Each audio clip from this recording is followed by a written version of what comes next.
జై గురుదేవ్. ఓం శ్రీ సాయిరామ్. అనంత ప్రేమ స్వరూపులారా, మానవుడు విశ్వానికి ప్రతిరూపం.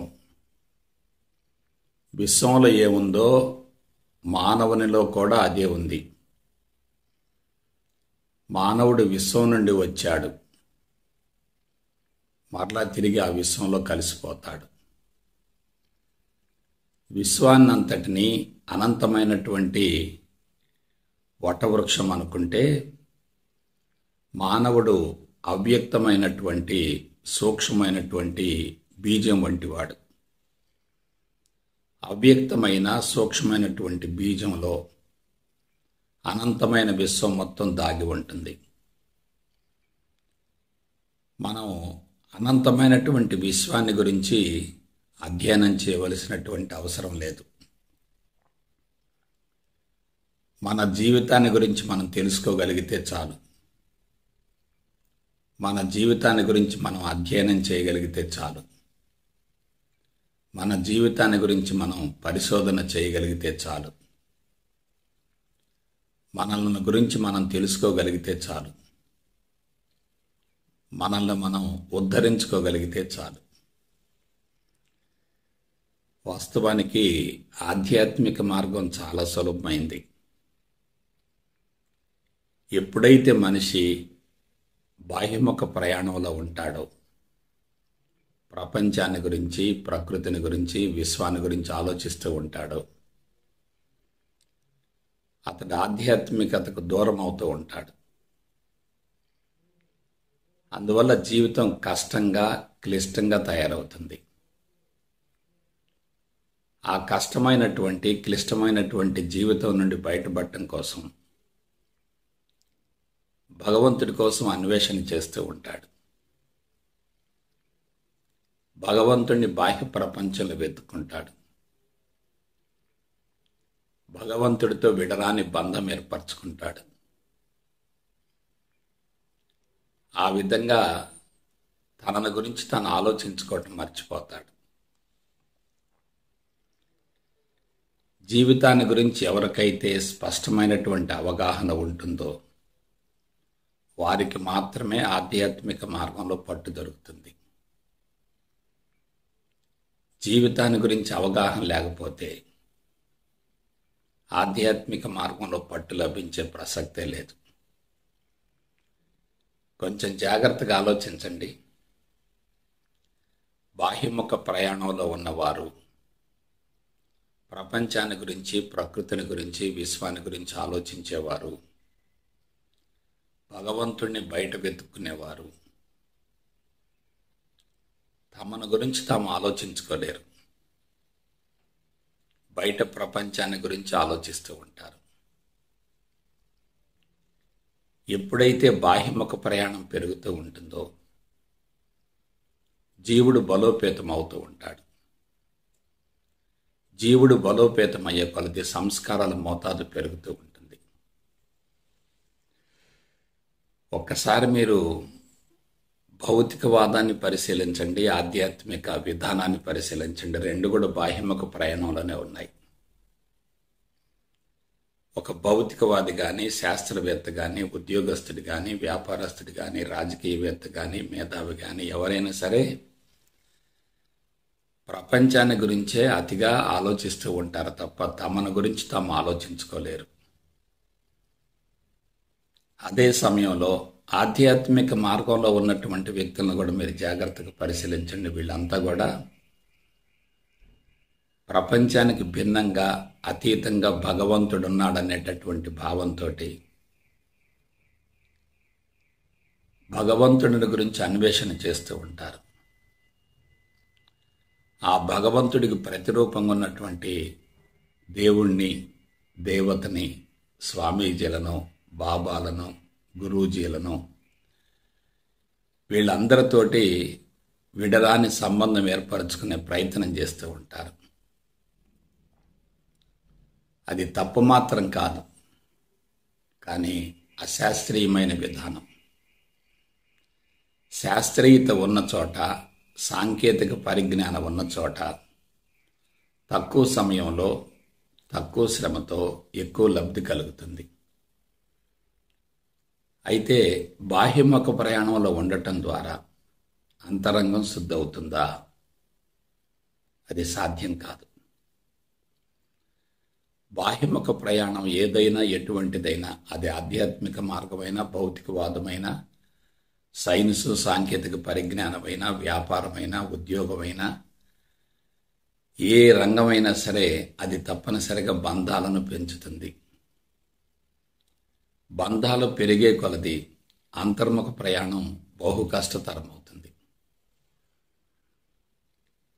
అదే అంతర్ముఖంలో ఉన్నామనుకోండి, అంతరంగాన్ని సమూలంగా శుద్ధి చేసుకున్నామనుకోండి,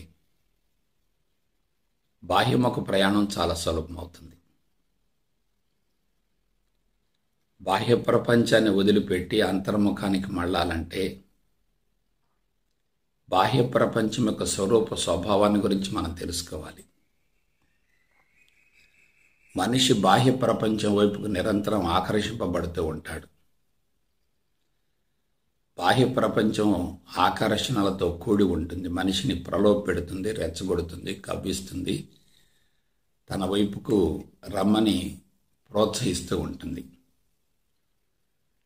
ఆ విధంగా మనిషి బాహ్యముఖ ప్రయాణంలో పూర్తిగా నిమగ్నం అయ్యేటట్లయితే అంతర్ముఖాన్ని అందుకునే అవకాశం లేదు, అంతరంగాన్ని శుద్ధి చేసుకునే అవకాశం లేదు.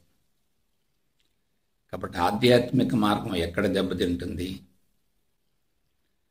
బాహ్యముఖ ప్రయాణంలో ఉంటే ఆధ్యాత్మిక మార్గంలో పరిణతి చెందటం బహు కష్టతరం. కాబట్టి బాహ్యముఖ ప్రయాణంలో ఉన్న వాళ్ళంతా కూడా ఆధ్యాత్మికతని కష్టంగా, క్లిష్టంగా తయారు చేసుకుంటున్నారు. అది చాలా ప్రమాదకరం. అందువల్ల ముందు అంతర్ముఖానికి మళ్ళాలి, తర్వాత బాహ్య ప్రపంచంలో జీవించాలి. బాహ్య ప్రపంచంలో ఇరుక్కుంటే అంతర్ముఖానికి మళ్ళలేం. అంతర్ముఖమే ముఖ్యం అనుకుంటే బాహ్య ప్రపంచంలో జీవించలేం. నేనేమంటున్నాను, ముందు అంతరంగాన్ని గురించి తెలుసుకోండి. అంతరంగంలో ఉన్నటువంటి ఆత్మను గుర్తించండి. అంతరంగాన్ని సమూలంగా శుద్ధి చేసుకోండి. సంచిత ప్రారబ్ధ కర్మలను సమూలంగా దగ్ధం చేయండి. ఆ తదుపరి బాహ్యముఖ ప్రయాణానికి మళ్ళండి. ఎప్పుడైతే నీ మీద నీకు పట్టు దొరుకుతుందో విశ్వం మీదనే పట్టు లభిస్తుంది. నీ జీవితానికి నీవు యజమానివైతే విశ్వానికి కూడా యజమానివే. జీవిత రహస్యం ఏంటంటే నీ అంతరంగంలో ఉన్నటువంటి అనుభవాలు కానీ, సంస్కారాలు కానీ, సమాచారం కానీ, మంచి చెడులు కానీ, లాభ నష్టాలు కానీ, ద్వంద్వాలు కానీ అన్నీ కూడా బాహ్య ప్రపంచానికి సంబంధించినవే తప్ప అవి నీ సహజ స్వరూపాన్ని తీసుకెళ్ళటానికి ఉపయోగపడేవి కావు. నీ సహజత్వాన్ని నీవు అందుకోవటానికి అవి ఏమాత్రం ఉపయోగపడవు. కాబట్టి జీరోగా ఉన్నటువంటి జీవితాన్ని అనవసరపు ప్రాపంచిక సమాచారంతో నింపటం వల్ల, కలపటం వల్ల, అనుసంధానం చేయటం వల్ల జీవితం ఇంకా క్లిష్టంగా తయారవుతుంది. Easiest path in the entire world is spiritual path, but it must be scientific and technical. అది శాస్త్రయుక్తం ఉండాలి, సాంకేతిక పరంగా ఉండాలి. మనుషులు ఏమవుతున్నారంటే అశాస్త్రీయ విధానాలను అనుసరించి కఠోరంగా, కాఠిన్యంగా సాధనలు చేయడానికి అలవాటు పడి మార్గాన్ని క్లిష్టంగా తయారు చేసుకొని జీవితాన్ని కూడా కష్టంగా రూపొందించుకొని తనను తాను ఉద్ధరించుకోవటం సాధ్యం కాదు. కాబట్టి భగవంతుడి యొక్క అండదండల కోసం బాహ్యముఖ ప్రయాణంలో భగవంతుని వెతుక్కుంటూ బానిసగా తయారవుతున్నాడు. We must be both subjective and objective. అంటే ఏమిటి? అంతర్ముఖం కావాలి, బాహ్యముఖం కావాలి. కానీ ముందు ఏది కావాలి? ముందు అంతర్ముఖమే ఉండాలి. ఆ తర్వాత బాహ్యముఖానికి మళ్ళినా ఎటువంటి ప్రమాదం లేదు, ఎటువంటి నష్టం లేదు. కాబట్టి అంతర్ముఖాన్ని ఎప్పుడైతే మనం విస్మరించి బాహ్య ప్రపంచంలో పరుగులు తీస్తూ ఉంటామో బంధాలు ఇంకా పెరుగుతూ ఉంటాయి కదా, అంతర్ముఖం కష్టమవుతుంది కదా. కాబట్టి ఒక్కసారి మన దేహాన్ని పరిశీలించండి. తల నుండి పాదాల వరకు దేహం సంక్లిష్టంగా ఉంటుంది. విశ్వం మొత్తం కూడా మన దేహంలో ఉంది. మన విశ్వంలో ఏవేవి ఉన్నాయి అనుకుంటున్నామో అవన్నీ కూడా మన దేహంలోనే ఉన్నాయి. విశ్వంలో పంచభూతాలు ఉన్నాయి, మన దేహంలో కూడా పంచభూతాలు ఉన్నాయి కదా. విశ్వంలో పదార్థం ఉంది, మన దేహంలో కూడా పదార్థం ఉంది కదా. విశ్వంలో అణువులు పరమాణువులు ఉన్నాయి, మన దేహంలో కూడా అణువులు పరమాణువులు ఉన్నాయి కదా. విశ్వంలో ప్రాణశక్తి ఉంది, మన దేహంలో కూడా ప్రాణశక్తి ఉంది కదా. కాబట్టి విశ్వంలో ఉన్నదంతా మన అంతరంగంలో ఉన్నప్పుడు మనం విశ్వాన్ని గురించి ఎందుకు ఆలోచించాలి? అవసరం ఏమిటి? నువ్వు దేనికోసం పరితపిస్తున్నావో, దేనికోసం ఆరాటపడుతున్నావో, దేనికోసం అన్వేషణ చేస్తున్నావో, దేనికోసం పరిశోధన చేస్తున్నావో అదంతా నీ లోపలే ఉంది కదా. జేబులో పెన్ను పెట్టుకొని పెన్ను కోసం ఊరంతా తిరగటం ఏంటి? దానివల్ల శ్రమ మాత్రం మిగులుతుంది, ఫలితం మాత్రం ఉండదు కదా. అందువల్ల నీ దేహం మీద నీకు సమూలంగా పట్టు దొరికితే ఆ తదుపరి విశ్వాన్ని మొత్తాన్ని జయించగలుగుతావు. నీ గురించి నువ్వు తెలుసుకోలేకపోతే విశ్వాన్ని గురించి ఏం తెలుసుకుంటావు? నిన్ను నువ్వు ఉద్ధరించుకోలేకపోతే ఇతరులను ఎలా ఉద్ధరించగలుగుతావు? కాబట్టి మనుషులంతా ఎక్కడున్నారు? మాయలో ఉన్నారు, భ్రమలో ఉన్నారు, భ్రాంతిలో ఉన్నారు, పిచ్చిలో ఉన్నారు, వెలిలో ఉన్నారు, వ్యామోహంలో ఉన్నారు. తాము చేస్తున్నదే సరైనటువంటి పంథ అనుకుంటున్నారు. మూర్ఖత్వంతో ముందుకు పోతున్నారు తప్ప జరుగుతున్న పొరపాటును తెలుసుకొని సరిదిద్దుకునే అవకాశం లేకుండా పోతుంది. కాబట్టి స్పిరిచువాలిటీ అనేది స్వచ్ఛమైనది, పవిత్రమైనది. దానిని గురించి శాస్త్రీయ పంథాలో అవగాహన గావించుకుంటే ఇక దేని గురించి తెలుసుకోవలసినటువంటి అవసరం ఉండదు కదా. నీ అంతరంగంలో ఉన్నది మొత్తం కూడా కల్తీయే, కలుషితమే, అనవసరపు ప్రాపంచపు మిథ్యా సమాచారమే. అనవసరపు సమాచారం మొత్తం అంతరంగంలో నిక్షిప్తమై ఉన్నప్పుడు నువ్వు ప్రపంచం వైపుకి ఆకర్షింపబడతావు తప్ప నీలోకి నువ్వు వెళ్ళవు కదా, అంతర్ముఖానికి వెళ్ళవు కదా. This is the failure of spirituality. ఆధ్యాత్మిక మార్గం సమూలంగా వైఫల్యం చెందడానికి మూల కారణం ఏంటంటే అందరూ కూడా అంతరంగ ప్రయాణాన్ని విస్మరించి అంతరంగ శుద్ధిని పూర్తిగా వదిలేసి బాహ్య ప్రపంచంలో పరుగులు తీస్తున్నారు. బాహ్య ప్రపంచంలో ఉన్నదంతా కూడా అనవసరపు సమాచారమే కదా. ఈ సమాచారం అంతా తెలివి మేధా సంపత్తి నుండి ఉద్భవించిందే తప్ప సత్యం కాదు కదా. సత్యం అంటే ఏమిటి? మారనిది, మార్పులకు గురి కానిది, నిరంతరం కొనసాగేది, సనాతనమైనది. మారనిది, మార్పులకు గురి కానిది, నిరంతరం కొనసాగేది, సనాతనమైనది. విశ్వం మొత్తంలో మారేది ఒకవైపు ఉంటుంది, మారకుండా స్వచ్ఛంగా పవిత్రంగా ఉన్నది మరొక వైపు ఉంటుంది. మనం మారేదానిలో ఇరుక్కుపోయామనుకోండి, స్వచ్ఛమైన దాన్ని, పవిత్రమైన దాన్ని, సనాతనమైన దానిని గుర్తించలేం కదా. మనం మారుతున్నటువంటి ప్రపంచమే వాస్తవం అనుకుంటే అందులో ఇరుక్కుపోతాం. మారుతున్నది ఏది వాస్తవం కాదు అనుకుంటే దానిని మానసికంగా వదిలేస్తాం. దానిని మానసికంగా వదిలేసినప్పుడే అంతర్ముఖానికి మళ్ళగలుగుతాం. అంతర్ముఖానికి మళ్ళామనుకోండి, అంతరంగాన్ని సమూలంగా శుద్ధి గావించుకోవచ్చు. అంతరంగం సమూలంగా శుద్ధి అయిందనుకోండి, బాహ్య ప్రపంచం మొత్తం కూడా మనకు లోబడిపోతుంది. సృష్టికర్తను పట్టుకుంటే సృష్టిని స్వాధీనం చేసుకోవచ్చు. సృష్టిలో ఇరుక్కొని అదే వాస్తవం అనుకుంటే సృష్టికర్తను గుర్తించలేం. కాబట్టి మనం ఏం చేయాలి? సృష్టికర్తను పట్టుకోవాలి. అప్పుడు సృష్టి మొత్తం స్వాధీనం అవుతుంది. సృష్టిలో ఇరుక్కొని పోయి సృష్టికర్తను అందుకోవటం సాధ్యం కాదు కదా. అనంతమైనటువంటి విశ్వాన్ని మార్చడం ఎలా సాధ్యమవుతుంది?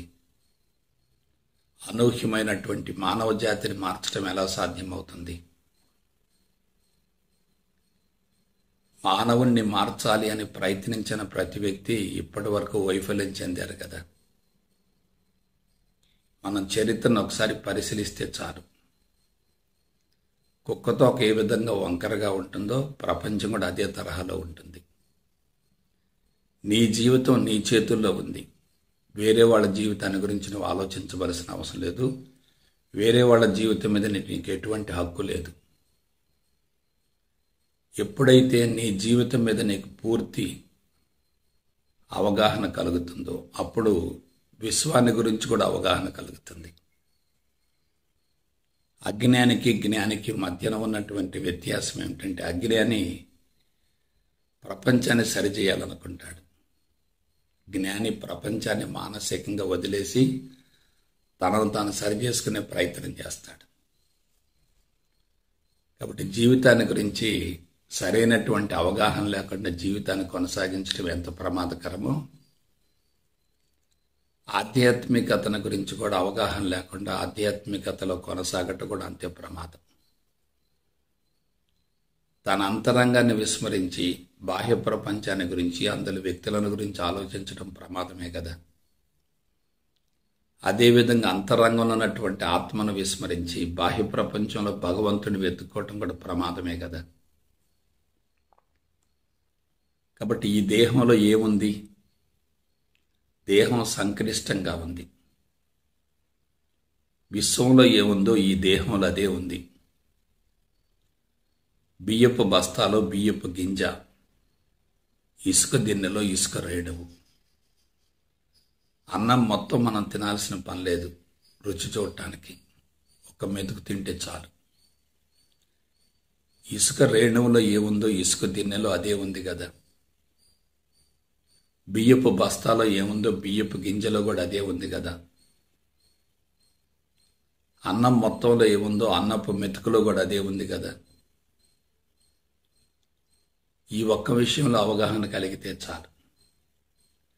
ప్రపంచాన్ని మానసికంగా వదిలేయటం సాధ్యం కాదు, కానీ ప్రపంచంలో ఇరుక్కుపోకుండా జీవించగలిగితే చాలు.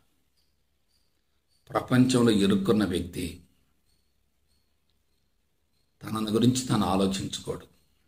ఇతరులను గురించి అతిగా అనవసరంగా విపరీతంగా ఆలోచిస్తూ ఉంటాడు. అదే పరధ్యానం అంటే. తనని గురించి తను ఆలోచించుకోగలిగితే అదే ధ్యానం అవుతుంది. పరధ్యానం వల్ల ఏమవుతుంది? జ్ఞాపక శక్తి, ఏకాగ్రత దెబ్బతింటాయి. శరీరం పూర్తిగా అదుపు తప్పుతుంది.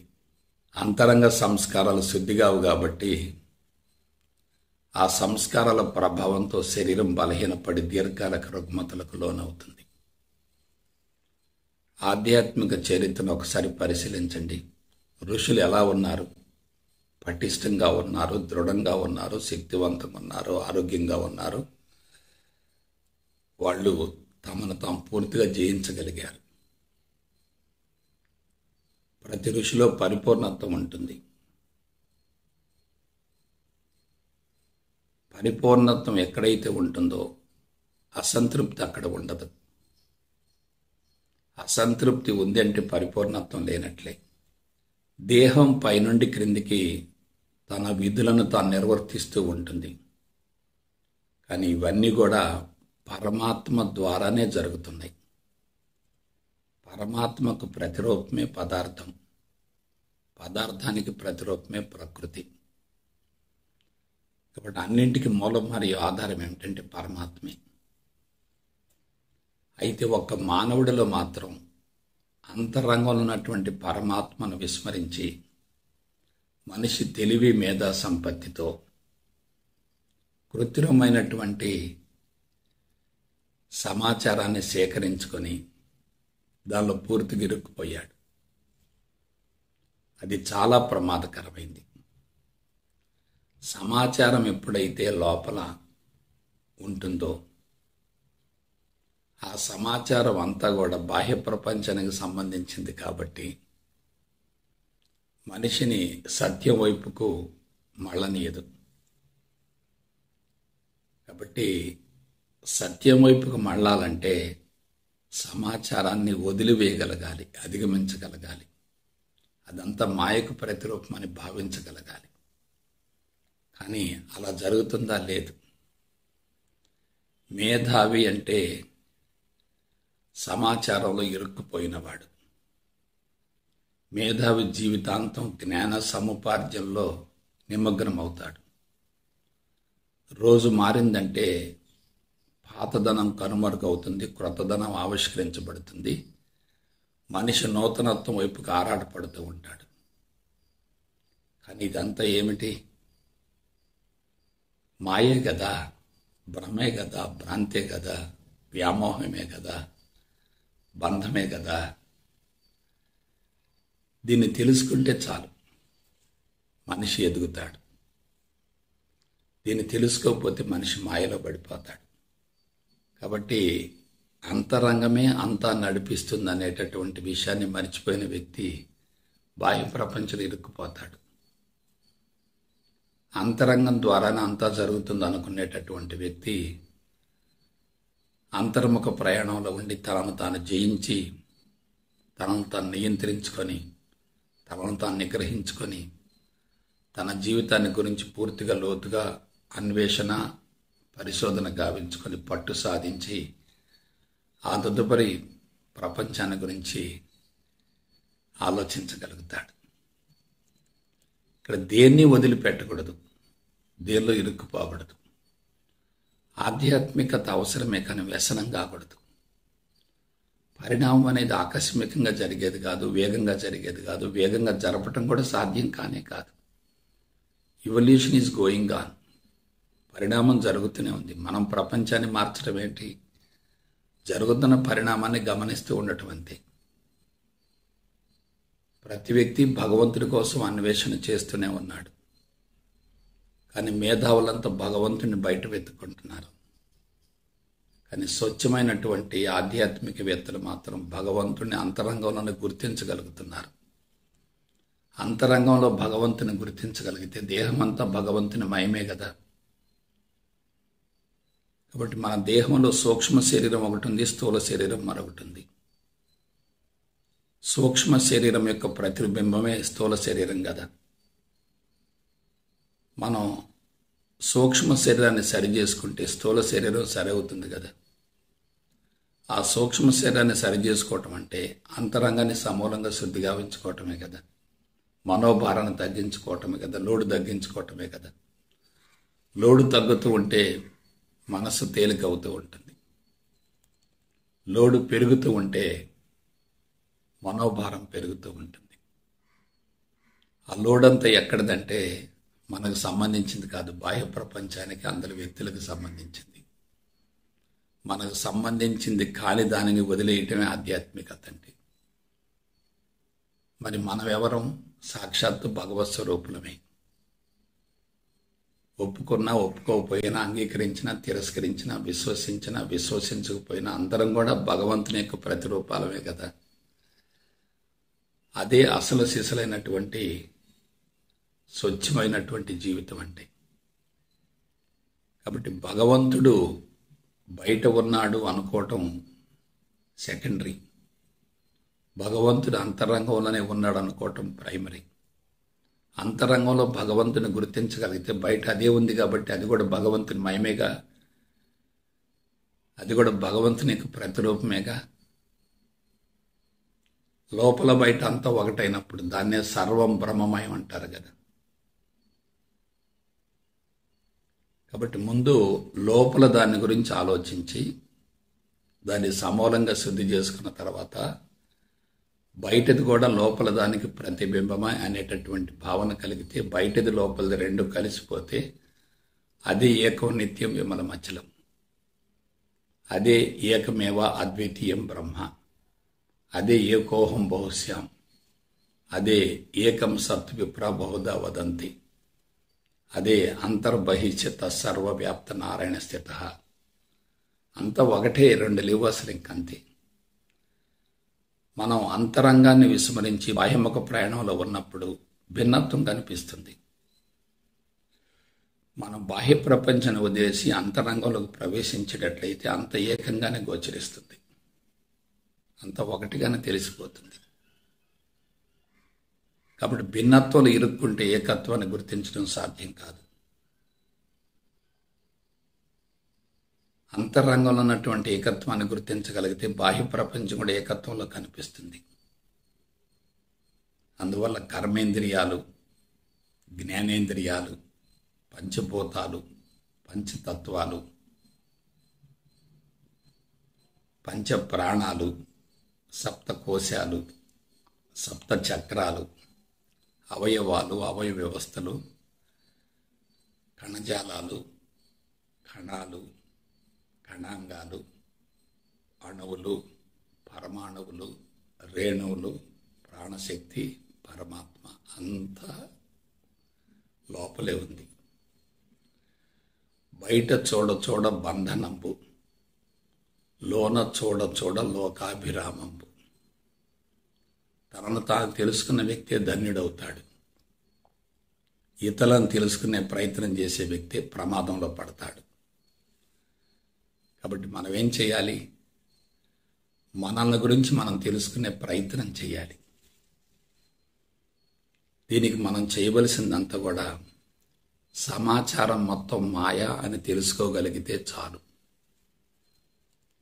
ఇన్ఫర్మేషన్ అనేది ఏదైనా ఎటువంటిదైనా ఇంటెలిజెన్స్ నుంచి వచ్చింది. ఆ ఇన్ఫర్మేషన్ని మాయగా భావించగలిగితే మనిషి ఎన్లైటన్మెంట్కి వెళ్తాడు. దాన్నే జ్ఞానోదయం అంటారు. జ్ఞానం కూడా మాయా అని తెలుసుకోవటమే జ్ఞానోదయం. ప్రపంచమంతా మాయా అని తెలుసుకోవటమే జ్ఞానోదయం. ఇంటెలిజెన్స్ మొత్తం చాలా ప్రమాదకరమైంది అని తెలుసుకోవటమే జ్ఞానోదయం. ఇంటెలిజెన్స్ వల్లనే మనిషి ప్రమాదంలో పడ్డాడు అని గ్రహించగలిగితే అదే జ్ఞానోదయం. కాబట్టి ఎప్పుడైతే జ్ఞానోదయం కలుగుతుందో మనిషి జీవితం పూర్తిగా పరిపూర్ణంగా తయారవుతుంది. ప్రజ్ఞ అనంతంగా విస్తరిస్తుంది, విశ్వవ్యాప్తం అవుతుంది. ప్రజ్ఞ విస్తరించే కొలది బంధాలు కరిగిపోతూ ఉంటాయి.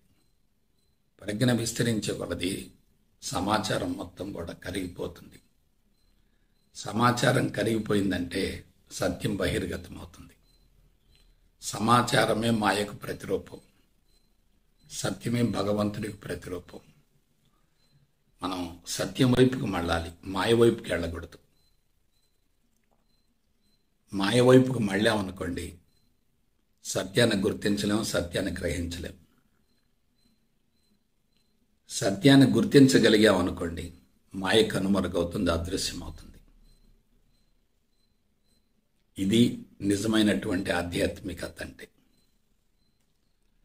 కాబట్టి మనుషులు ఒక్కొక్క దశలో ఒక్కొక్క రకమైనటువంటి జీవన విధానంలో ఉంటారు, ఒక్కొక్క రకమైనటువంటి ఆలోచన విధానంలో ఉంటారు. కానీ అవన్నీ కూడా పరిపూర్ణత్వం కానే కాదు. అవన్నీ పరిమితమైనవి. పరిమితమైన దానివల్ల అసంతృప్తి పెరుగుతుంది, అసంపూర్ణంగా కనిపిస్తుంది, అది స్వేచ్ఛకు అవరోధం అవుతుంది. అదే పరిమితమైనది అయితే అది మనిషిని బంధించి వేస్తుంది. అదే పరిపూర్ణమైనదైతే మనిషిని స్వేచ్ఛ వైపుకు మళ్లిస్తుంది. మనిషి నిరంతరం పరితపించేది స్వేచ్ఛ కోసమే తప్ప బంధాల కోసం కాదు కదా. బంధాలే బాధలకు మూలం కదా.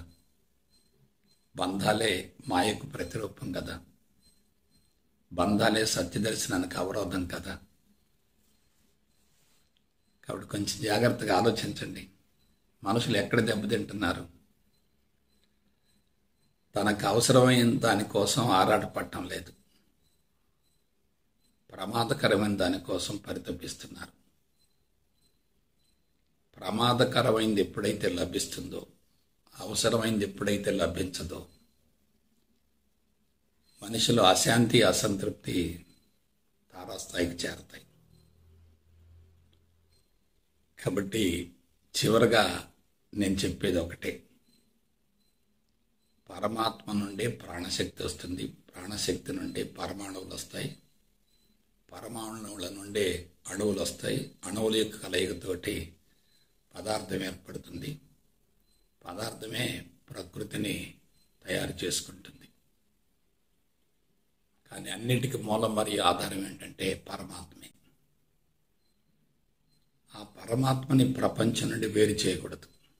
ప్రకృతిలో ఉన్నది పరమాత్మే, పదార్థంలో ఉన్నది పరమాత్మే, అణువులలో ఉన్నది పరమాత్మే, పరమాణువులలో ఉన్నది పరమాత్మే, రేణువులలో ఉన్నది పరమాత్మే, ప్రాణశక్తిలో ఉన్నది కూడా పరమాత్మే.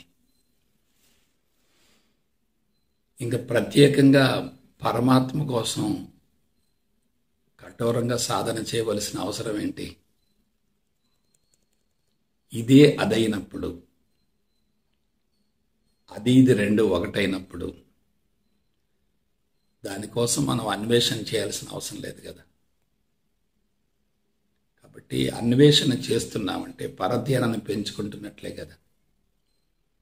ఇదంతా ఇంటెలిజెన్స్లో ఉన్నటువంటి ప్రమాదం. ఇంటెలిజెన్స్ పర్సన్స్ అంతా కూడా అన్వేషణ చేస్తూ ఉంటారు, ఇంకా తెలుసుకోవాలనుకుంటూ ఉంటారు, సమాచారం కోసం పరితపిస్తూ ఉంటారు, ఆరాటపడుతూ ఉంటారు, సమాచార సేకరణలో జీవితాంతం నిమగ్నం అవుతూ ఉంటారు. అది చాలా ప్రమాదకరం. All intelligent people are very very dangerous. Intelligent people పెరుగుతున్నారంటే ప్రపంచం అస్తవ్యస్తంగా, అయోమయంగా, గందరగోళంగా, సమస్యాత్మకంగా తయారవుతుంది. అందుకే ఇగ్నరెన్స్ ఉన్నంతకాలం, ఇన్నోసెన్స్ ఉన్నంతకాలం ప్రపంచానికి భగవంతుడి యొక్క అవసరమే పెద్దగా లేకుండా పోయింది. కానీ ఇంటెలిజెంట్ పీపుల్ వచ్చిన తర్వాత సమస్యలు పెరిగి, అసంతృప్తి పెరిగి, అశాంతి పెరిగి, రుగ్మతలు పెరిగి, మానసిక ఒత్తిడి పెరిగి, దాని నుంచి బయటపడటం కోసం భగవంతుడి కోసం అన్వేషణ చేసి భగవంతుని బయటికి తీసి ఆ భగవంతుడితో విడరాని సంబంధం ఏర్పరచుకుంటూ అంతరంగంలోనే ఆ భగవంతుడున్నాడు అనేటటువంటి విషయాన్ని పూర్తిగా మర్చిపోయారు. కాబట్టి ఆధ్యాత్మికత కూడా చాలా ప్రమాదకరమైంది. భౌతికవాదం బంధమైనప్పుడు ఆధ్యాత్మికత కూడా బంధమే కదా. లౌకిక జీవితం బంధమైనప్పుడు ఆధ్యాత్మిక జీవితం కూడా బంధమే కదా. బంధాలను కరిగించుకోవాలి తప్ప బంధాలను పెంచుకోకూడదు కదా. ఇది మనం తెలుసుకోవలసినటువంటి జీవిత సత్యం. కాబట్టి ఒకటి అజ్ఞానం, రెండు అమాయకత్వం, మూడు అతి తెలివి, నాలుగు ఆధ్యాత్మికత. అజ్ఞానం, అమాయకత్వం, అతి తెలివి, ఆధ్యాత్మికత. అజ్ఞాని ఆధ్యాత్మికవేత్త కాలేడు. అమాయకుడు కూడా ఆధ్యాత్మికవేత్త కావాలంటే కఠోరంగా శ్రమించాలి. కానీ అతి తెలివి ఉన్నటువంటి వ్యక్తి అందులో ఉన్న ప్రమాదాన్ని గుర్తించగలిగితే ఆధ్యాత్మికతను సులభంగా అందుకోగలుగుతాడు. అతనికి ఒకే ఒక వజ్రాయుధం కావాలి. అదేమిటి? సైన్సు సాంకేతిక పరిజ్ఞానం. సైన్సు సాంకేతిక పరిజ్ఞానం ఎప్పుడైతే అమల్లోకి వస్తుందో అప్పుడు తెలివి మీద సంపత్తి మొత్తం కూడా జ్ఞానోదయంగా మారుతుంది. జ్ఞానోదయం అయిందనుకోండి, ఇక అక్కడ అంతా కూడా భస్మమైపోతుంది. వెలుగు వచ్చిందంటే చీకటికి అవకాశం ఉండదు కదా. చీకటిలో ఉన్నటువంటి వ్యక్తి సత్యాన్ని గ్రహించలేడు, సత్యాన్ని గుర్తించలేడు. వెలుగులో ఉన్నటువంటి వ్యక్తికి అంతా సత్యమే కనపడుతుంది. అక్కడ అజ్ఞానానికి, అమాయకత్వానికి, అతి తెలివికి అవకాశమే ఉండదు కదా. కాబట్టి బిడ్డలారా,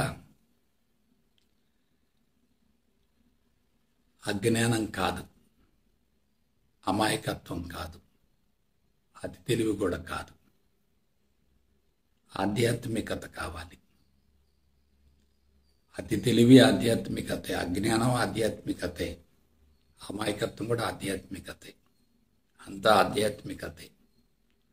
కానీ దాన్ని మనం ఎలా అనుభవంలోకి పొందగలుగుతాం? వాటికి అతీతంగా ఉండగలగాలి. పరిమితంగా ఉంటే ఏదైనా బంధమే, ప్రమాదకరమే. పరిపూర్ణత్వానికి వెళితేనే అది వరం అవుతుంది. కాబట్టి జీవితాన్ని గురించి అన్ని కోణాల నుండి జాగ్రత్తగా విశ్లేషించుకునే ప్రయత్నం చేయండి. సులభమైనటువంటి ఆధ్యాత్మికతను కష్టంగా, క్లిష్టంగా తయారు చేసుకోవద్దు. కఠోరంగా సాధనలు చెయ్యొద్దు. భగవంతుడి కోసం లోతుగా అన్వేషణ చేయవలసిన అవసరం లేదు. భగవంతుని ఎక్కడో వెతుక్కోవలసిన అవసరం కూడా లేదు. మన జీవితం మీద మనకు పట్టు దొరికితే విశ్వం మీద కూడా పట్టు లభిస్తుంది. మన జీవితాన్ని గురించి మనం తెలుసుకోకుండా సమాజాన్ని గురించి, ప్రపంచాన్ని గురించి, విశ్వాన్ని గురించి తెలుసుకునే ప్రయత్నం చేస్తున్నామంటే మనం గాడి తప్పినట్లే. కాబట్టి గాడి తప్పకూడదు. గాడి తప్పటం చాలా ప్రమాదకరం. గాడి తప్పిన తర్వాత మరలా మామూలు స్థితికి, యథాస్థితికి రావటం బహు కష్టతరం. అందుకే స్పిరిచువాలిటీ అవసరమే, కానీ స్పిరిచువల్ పలవర్షలు ఉండకూడదు. స్పిరిచువాలిటీలో పక్కదోవలు ఎక్కువగా ఉన్నాయి, అవి చాలా ప్రమాదకరం. మార్గాలు పెరుగుతున్నాయంటే కన్ఫ్యూజన్ కూడా పెరుగుతుంది. కాబట్టి అజ్ఞానాన్ని, అమాయకత్వాన్ని, అతి తెలివిని కూడా ఆధ్యాత్మికతలో ఒక భాగంగా భావించే విధంగా మీ జీవితాలను చక్కదిద్దుకుంటారని, సద్వినియోగపరుచుకుంటారని, ఉన్నత పదం వైపుకు మళ్లించుకుంటారని మనసా వాచా కర్మణ కోరుకుంటూ సెలవు తీసుకుంటా. జై గురుదేవ్, జై గురుదేవ్.